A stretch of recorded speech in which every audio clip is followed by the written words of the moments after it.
Hello, teacher and classmates. Today I'm going to present you and I'm going to explain some about Islamic art in Spain. I hope you find interesting. And we have to begin this presentation. I have to present some Islamic art general characteristics to get to the point or the main topic that is Islamic art in Spain. But as I was saying, the Islamic art general characteristics is that this part of Islamic culture encompasses visual arts that were produced in the 7th century that involves literacy, performing visual arts of the vast population of the Islamic world. Also, the early development, as we know, every movement has a background about other movements, and they base from each other.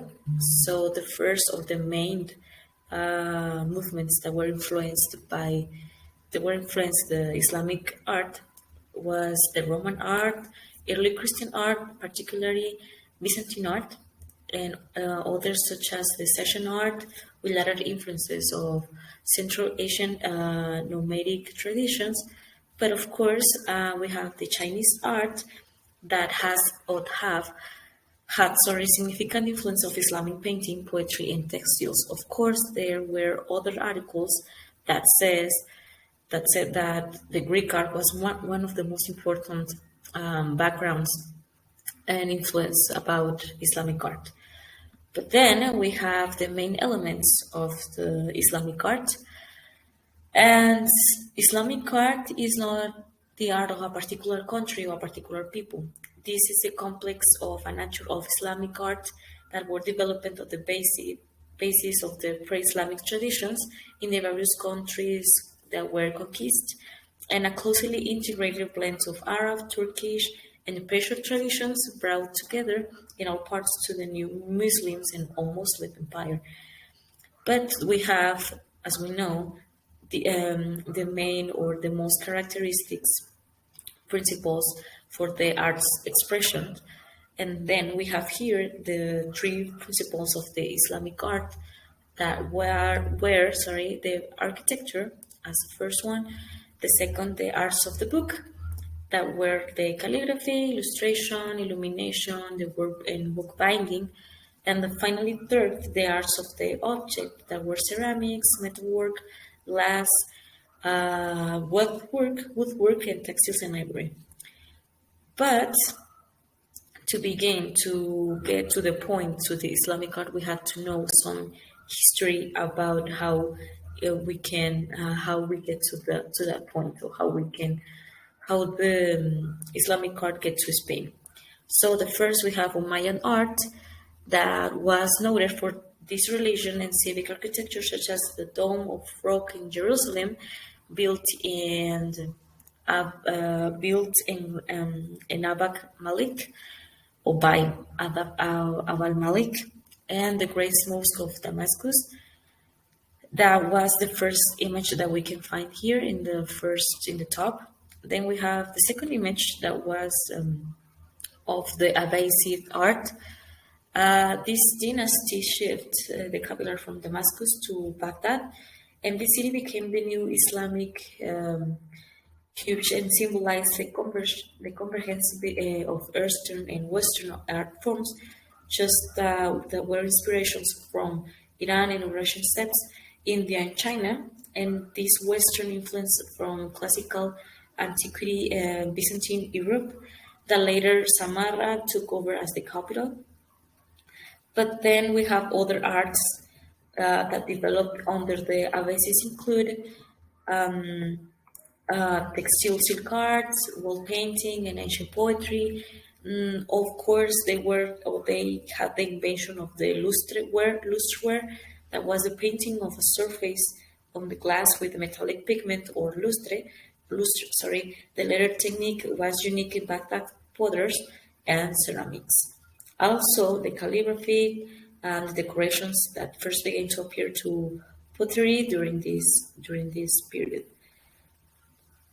So finally, we get to the Islamic art in Spain that was the civilization of this culture of Umayyad art in Spain, that in particular this region was noted for its fusion with classical and Islamic architectural designs and the general development of the Hispano-Islamic idiom in painting, relief in sculpture, metal sculpture in the round, and decorative arts like ceramics. This, or the Muslim presence in the territory of um, of Spain during between the 18th and 15th century affect to a greater extent what is known today as Andalusia. But however, the influence is extended to particularly the entire territory of what is now Spain, and also all the areas of the society, from language to costumes and from the music, arts or throw. And the horse show and the non-figurative decoration, and that we're going to see later in one of the most important architectural monuments in Spain, are two of the most relevant architectural and sculptural elements of Islamic art. Then we have the Arab rule left Spain a legacy of an enormous architectural and monumental heritage that in many cases preserves the splendor of a civilization that reached an extraordinary degree of development of us or artistic refinement, such as palaces, mosques, and fortresses, and are still proud witness of the fundamental era in history, and are today one of the some of the most visited monuments and architectural of in Europe, as you can see in the images. So we have one of the greatest masterpieces of Islamic art in the world, and in Spain, of course, that dates back to the fortress erected in the 19th century that called Alhambra of Granada, Alhambra of Granada, or the Red, because they call them like that because the color of the dirt that was used for the construction of about this building. Is located in Spain, in the community of Andalusia, province of Granada, of course, in Europe. But who built the Alhambra? I'm sorry, in Granada? Well, there was a lot of people that were participating in this building, in these different parts of the palace, of the different parts of this building, the principal three parts of the building. But specifically, it was Muhammad first who moved his will have this construction about this the Torre de la Vela, Torre del Homenaje in the Sequía Real. But then comes Muhammad II to consolidate the dynasty and build the General Life Palace. But then we have Muhammad III that commissioned major works such as the Great Mosque of the Alhambra and the Royal Bath and the Palace of Bartal. These buildings are so important that we're going to see later. With then we have is the Ismail first, that was a change in the dynastic line.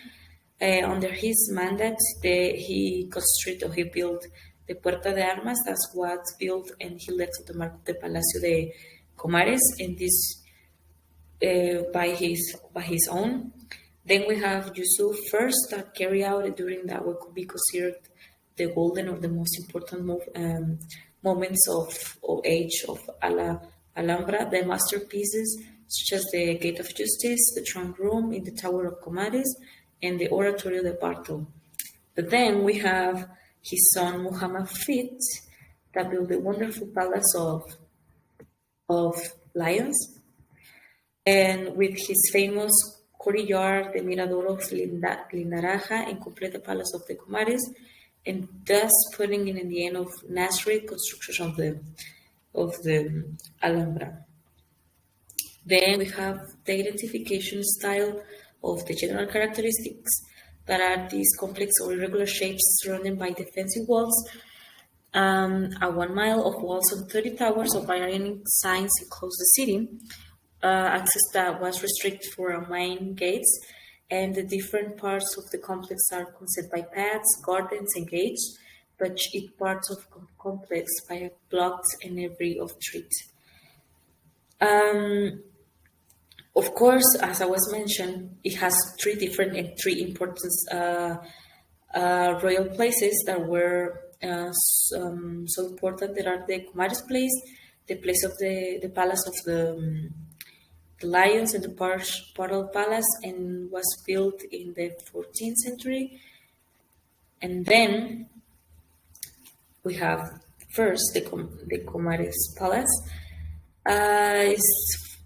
This facade, I don't know how to pronounce it, set back from the courtyard and fountain, is built on a raising three-step platforms in like un escaloncito. They might have served a kind of outdoor state of the ruler. They covered struck footage of once painted in bright colors through only traces remain. A dark weaving passage beyond the Comares facade leads to cover the patio surrounding a large courtyard with a pool.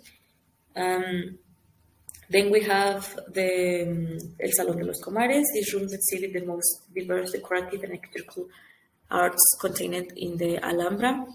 And the double arch windows illuminate the room in the provide breaking views. Additional lights is provided by arched grills or lattice, as we know. Windows set high in the halls. At eye level, the was lavish decorated with tiles laid in integral geometrical patterns, and the remaining surface are covered with intricately carved stucco motifs organized in bands and panels, and curvilinear patterns and calligraphy. Then we have the Palacio of Lions. There is a fountain in complex hydraulic system consisting of a marble basin of the backs of 12 carved stone lions and situated in the intersections of two channels of that form a cross in the rectilinear courtyard. And the arch covers the patio, encircles the courtyard, and displays the fine stucco carvings by up series of the slender columns. Also has a room. This room contains a paintings on the ceiling representing a curly life. Each also have large dome decorated with carved and painted stucco morganas with elaborate and varying star motifs. Then we have the Paral Palace. Del Palacio del Paro, also known as the Portico or Portico Palace, because of the portico formed by a 5-arch arcade on the end of the large pool that we can see in the images, is one of the oldest palace structures in the Alabama complex. Then we have the general life, the world. There is association with garden, a place of cultivation, which has in abundance, and is one of the most spectacular gardens. A long narrow patio is ornamented with a water channel and 2 rows in the water fountains. Also contains a palace built in the same decorative manner of those with Alhambra builds, and elaborate vegetables and ornamental gardens made this lush, complex, and welcome treat of the rules of Granada. So then we have the technique and identification of technical properties, and the most used support is the pillar in the column. The most repeated arch is the pointed arch in the horseshoe arch. The use of pointed horseshoe arch, loaf, and cross arches became more common. The adoption of the new roofing mechanisms such as the barrel bolt, rivet bolt, and dome of pendentive stone. And the decoration is one of the most strong points in Islamic art, and is characterized by a taste of exuberance and variety. Then we have the geometry, and the epigraphy was distinguished by 2 types, curif and nesji. And the morganas, that these are the prints hanging from the surface, the taper towards the bottom, the look and like spotlights or buckets. And we have some images that we can see as the descriptions that I said before. Then we have my conclusion, and this, in my personal point, is one of the moments which I'm quite surprised because of the fact of how all is characterized of the past times had involved and marked different moments, of course, of history, and clearly moments and goes hand in hand with others or achieved with the combination or more of them. But at the same time, I can be a big fan of these some decorations like art of these pointed art archetypes, because they get to certainly some points are going to fall and they can be dangerous. They look very like exaggerated in terms of mention, and everything very curated and accumulated within the same space. Otherwise, I know that like many other movements, it has a mark of our history and that we know today, and of course, living the phrase of our ancestors. And then there are my references. Thank you so much for your attention. I hope you find interesting, and thank you all.